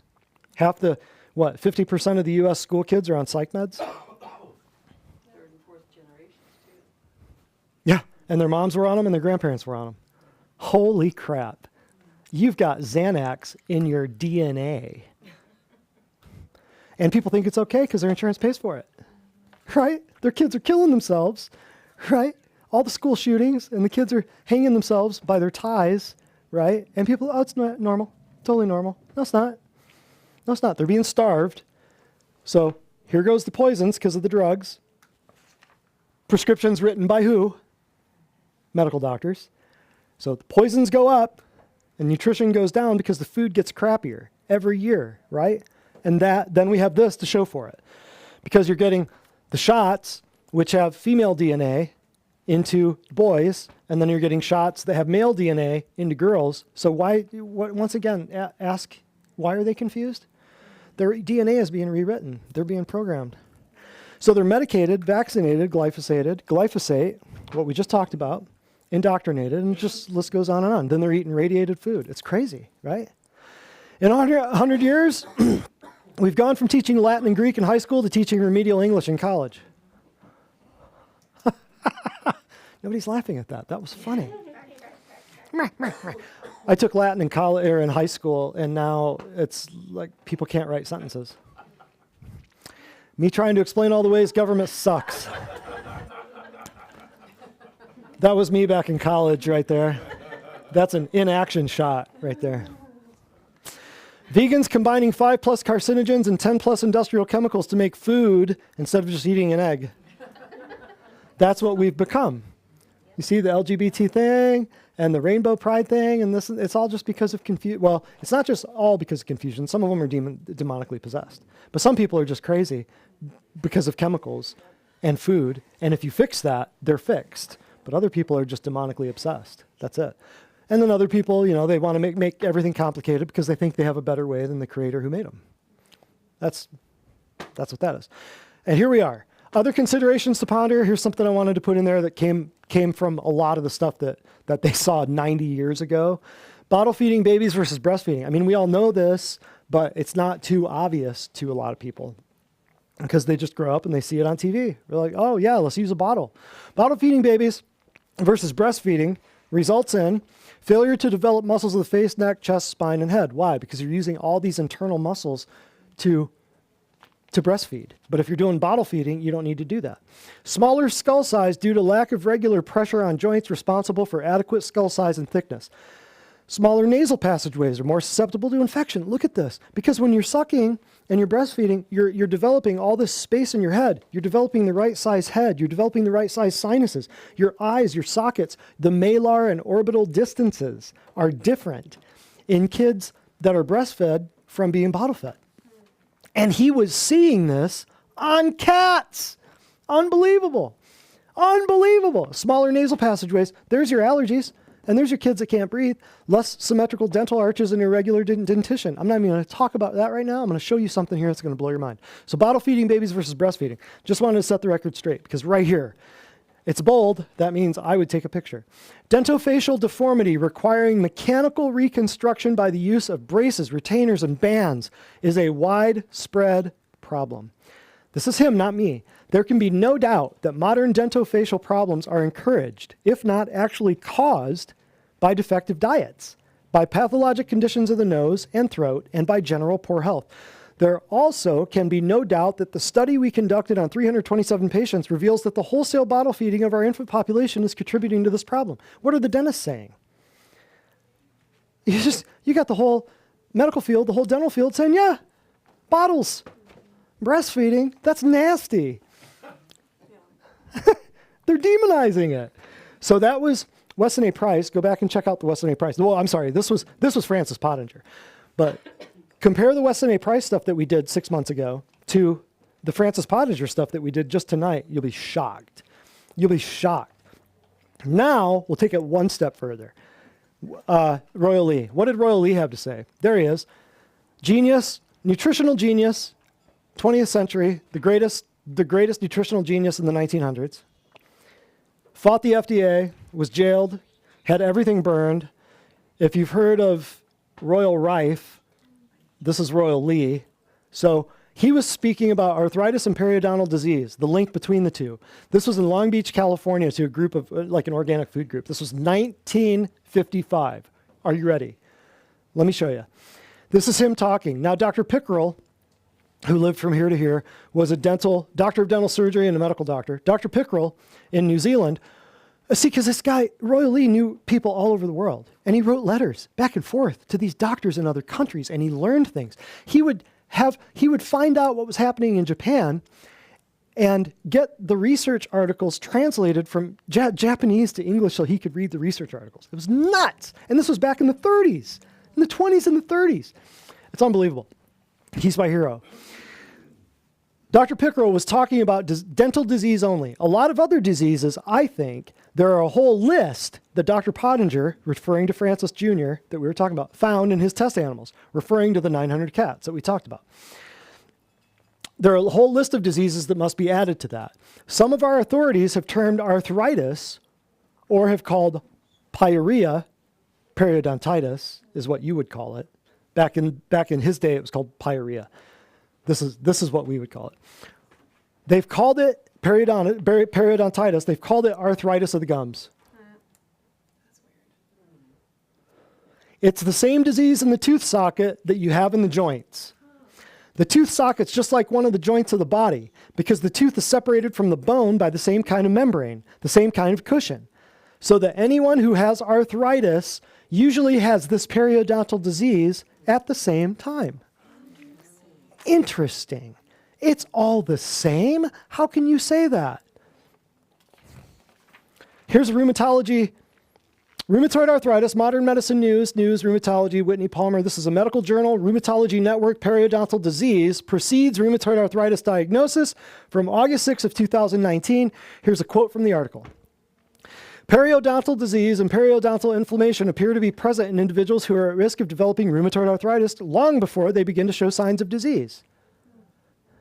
Periodontal disease and inflammation appear to be present in individuals who are at risk of developing rheumatoid arthritis. They're saying, if you have one, you're going to have the other.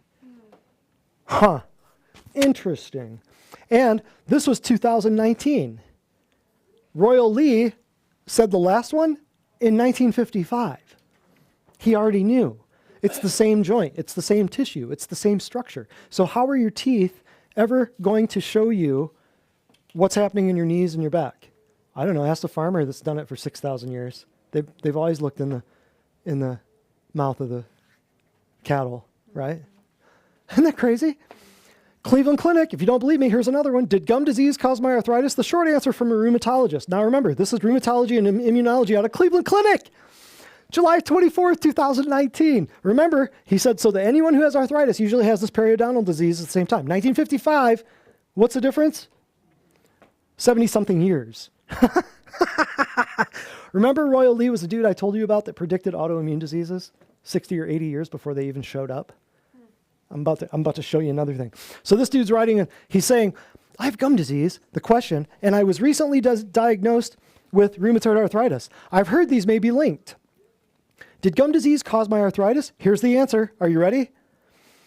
The link between the two diseases is not yet completely understood. Rheumatoid arthritis is an autoimmune disease, meaning the immune system mistakenly attacks healthy tissue. It's believed that some types of injury, possibly related to a bacterial infection, can trigger the onset of the disease in genetically susceptible people. So what is he saying? Your body's attacking itself, which is the class that we did. You don't have an autoimmune disease? Go back and watch that. Your body's not attacking itself. Your body's attacking something that's not itself, because your body is not stupid. So the question to ask is, what is not yourself that's in your own body? That's the question to ask. So the link between the two diseases isn't completely understood. RA and autoimmune disease, meaning that, so he didn't even answer the question, but right here, he's saying, I have gum disease, and Royal Lee is saying, yeah, arthritis and gum disease go hand in hand, like a tooth and a glove. Interesting, huh? Then here, oh yeah. And think about how would your life have been different if your parents would have known this, or if your grandparents would have known this, or if if you'd been told this, would life have been different for your parents or your siblings, or if this was published, if this was out there, if this was screamed from the rooftops, if this was on the newspaper, front pages of the newspapers, if this was in the textbooks. Right? But what's happened? It's been shadow banned, it's been corrupted, it's been hidden, so that you can have your government feed you more crap food and more drugs and more chemotherapy and more blood tests and more imaging and more MRIs and more CAT scans so that they can feed off of you. Parasites. And Dr. Lee said in 1963, he said this, that's the end of that. 95% of the teeth lost in this country are due to vitamin P deficiency. And here is something, I don't really know the actual date on this, but it's after the COVID's hoax, lethal injection of 2019. So this had to be 2020, 2021, something like that. But here is the National Institute of Dental and Craniofacial Research saying periodontal disease is the most common cause of tooth loss among adults. This is in 2020. Roy Lee said this in 1963. 95% of the teeth lost in this country are due to vitamin P because your teeth are falling out of it's the cushion in the gums, it's the ligament in your gum that holds the tooth there. It's connective tissue. It's crazy. It's crazy. Last but not least, and here we are. I just got a wild hair and I said, I wonder how many pediatric dentists there are in ripe old town of Cleveland, Tennessee. Because probably about 2 weeks ago, we went to Atlanta. It was this thing we got invited to. It was a practice management thing. And these guys are all cosmetic dentistry people, which I kind of like the idea because nobody goes to a cosmetic dentist and pays with insurance, right? It's all elective surgery. Nobody goes to a plastic surgeon and pays with Blue Cross Blue Shield. So plastic surgeons, vets, cosmetic dentists, and chiropractors usually don't take your insurance. Well, chiropractors that do stuff that actually matter don't usually take your insurance. It's all elective. It's all stuff that's health. That's not covered. It's not a drug. It's not a surgery. It's all stuff that you have to pay for out of pocket. It's elective. So Nadia and I went to this thing in Atlanta a couple weeks ago, and they were just going on and on and on about how successful they've been with their pediatric dentists. How successful their pediatric dentists have been. And their pediatric dentist, this pediatric dentist has a $10 million practice and he's got 4 locations and he's got this and he's got that and he's yada, yada, yada. And I let him go on for a little while and I said, I know exactly why that is. He said, what do you mean? I said, I know exactly why your pediatric dentistry practices are going through the roof. I explained this to him. And I said, your dentists they're drilling, billing, and filling, brother. They're lighting up little kids and milking them dry. Those aren't the cats I want to hang out with. Those are not the type of dudes I want to hang out with. The last thing you should have told me is that all of your pediatric dentistry practices are blowing up. Because you should be asking the question, why are the pediatric dentists going nuts, right? This is why. Because you just type in pediatric dentistry in Cleveland, Tennessee, you know how many of them there are just in this town. Take a guess. 20. What's the population of this county? 50, 60, 80,000, something like that. Can you imagine San Diego? Can you imagine Nashville? Can you imagine? Pediatric dentistry, people that just do kids' teeth. It's terrible. Can you imagine a large metropolitan area? How many pediatric dentists are?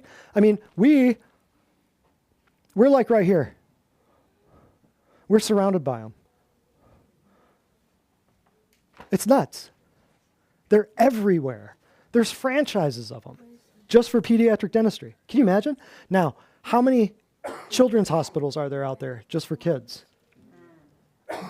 That's pretty sick too. So, yeah, so here's the summary. Here's the very end. This is what it's all about. So, modern implications of the CAT study. All your miscarriages, your arthritis, your degenerative disease, your congenital anomalies, your birth defects, your dental issues, your sinus problems, your allergies. It goes on and on. Resistance to infections, cancer, blah, blah, blah, blah, blah. Modern implications of the CAT study. You're seeing all the stuff here in humans on a normal, everyday basis. Kids, we already talked about, notice the glasses in your yearbook compared to your kids. Go into your yearbook and count how many people wore glasses. Then go into your kids' class or go into your grandkids' class or the yearbook and count how many kids are wearing glasses now. What do you think you'll find? Increase. Interesting, because I treat a lot of people here for their eyes, and across time, their eyesight will get better in varying degrees, depending upon how many scalpels and how many ophthalmologists have cut them up. How many, because why? Because your eyes are just like your teeth, right? But I'm not an eye doctor. I'm not a dentist. I don't want to be, never wanted to be. But you know what? I know how physiology works. Why don't your eye doctors know? Because we have returned people's vision, whether it's macular degeneration or glaucoma or cataracts or you name it, detached retinas, you name it. People go from getting a needle pumped into their eye with a steroid to none of that, and then their eyes get better. And all they did, we changed their diet. We did this. Decrease the bad, increase the good. It's so simple, it's stupid. So your kids, what are you going to see? You're going to see increased numbers of their glasses because every eye doctor in this town, they've never seen, get this, an eye doctor has never seen people's eyes get better because of that. Ever. I've got people who work for eye doctors in this office as patients. And they come to me and their eyes get better. And I say, what'd your doctor say? What'd your boss say? Well, that just never happens. So I know exactly why. I know exactly why. Right there.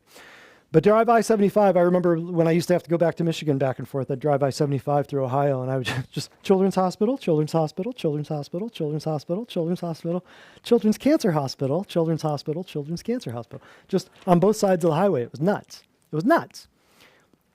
So, any questions? Oh, and we got one more. Last but not least, this is the very last thing. Farmers often check the animal's mouth. Don't forget that. Write that down. You'll see that somewhere. You're going to watch a movie. You're going to be watching like an old episode of like, Little House on the Prairie or something. And you're going to go, that quacky chiropractic kid told me, and look what Michael Landon is doing to that horse right there. We have the tools to turn back the clock on Pottenger's cats. How do we do it? I just showed you. Simple. Down with the poison, up with the good stuff. We are currently, by best estimates, we're in the third human generation of Pottenger's cats. The fourth is now being born. Depending on how you look at it, like I said, whether you go after Civil War in America or World War I worldwide, you're looking at the third or fourth generation. But either way, what did Pottenger say about the third and fourth generation? It takes time. So honey bunny, when you come in here and I say, don't waste your time, don't waste my time, don't waste your money, don't waste your blood, sweat, and tears. If you're coming in here for a quick, little 3 month and out, like I'll be pissed. I'll just be like, why'd you come in? Why'd you waste your time? Because I'm looking far down the road. I'm looking big picture. I write on the paperwork. If you're not here for 9 months to 2 years, save your money, save my time, go somewhere else. Why? Because I know this. I don't want to waste my time on people who are in and out. I want to get people well, and I want to keep them well, and I want their family. I want to see their kids graduate college healthy and watch them sidestep landmines in a minefield, because that's what's happening out there because of this, right? So I tell people, this is the third, fourth generation. Question for you all, hypothetically, of course. Go home tonight, talk about this, think about it, and think, what can we expect in the future?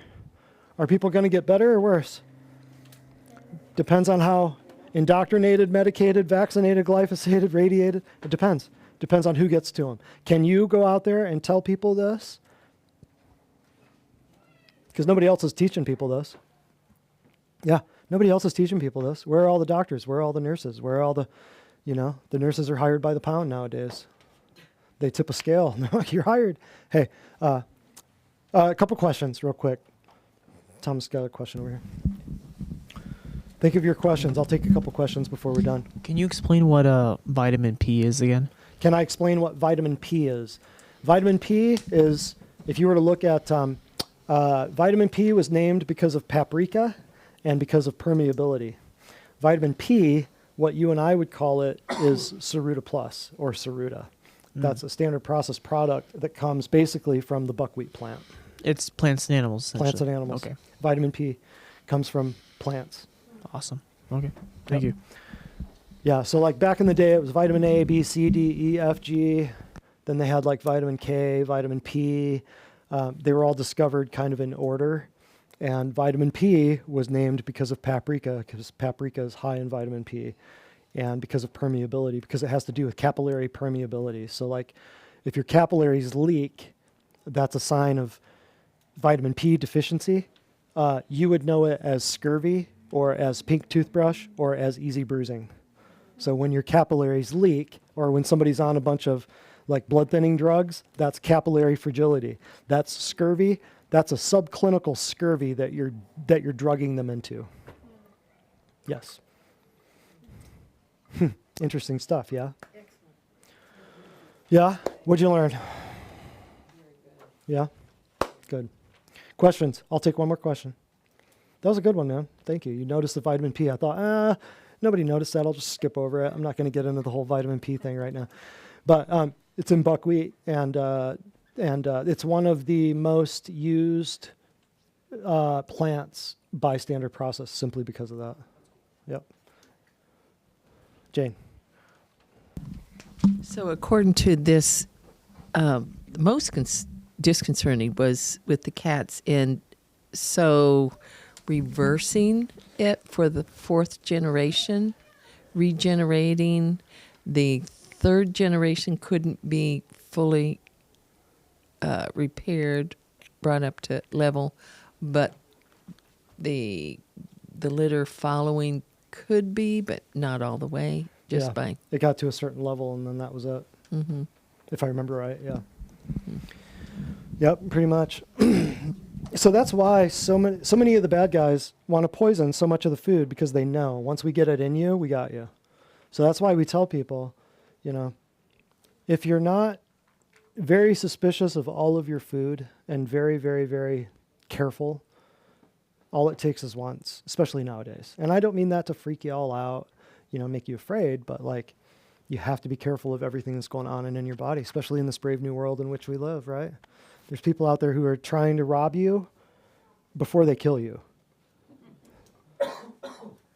Like they want you dead, but they want to steal everything they can from you before they do it. It's horrible. Yeah. So everything that goes in your face, it's like Dr. Price said, those who eat bad foods are I can't remember. Do you remember? We talked about it one time. Those who refuse to eat good foods are cursing their progeny. Oh, right. Because he knew this. Like if you have a choice between good food and bad food and you just always go for blah, blah, just taste buds, taste buds, taste buds, you're cursing your grandkids. It's crazy. Now take that one step further and okay, I know the food's bad, but now I'm also going to continue taking 12 medications. What's that going to do to your family? What's that going to do? Yeah, horrible, right? Another question. Yes. What would we equate eating raw food for the human? Very Instead of simple. the raw meat. Yeah. I mean, what raw meats would You just don't cook your meats horribly, horribly through. Like medium rare. That's why a lot of people say medium rare steaks, your fish and chicken, You'd cook that, of course, but like raw foods, raw vegetables, a lot of greens. Yeah. You know, sushi. What else? What else am I leaving out? Butter, huh? Raw dairy, raw milk, raw butter, raw cheese. I mean, there are a lot of people out there that eat meat raw, and they don't have a problem with it. They don't get sick. They did it all day long. You know, I haven't ventured that far into it. You know, but like, yeah, raw eggs. Every once in a while, I find a raw chicken. Yeah, you should do that. Yeah, every once in a while, just pick up a raw chicken and just go Ozzy Osbourne on it. Just tear it. Yeah. What could possibly go wrong? Attack the neighbor's cattle. Jump on it like a werewolf.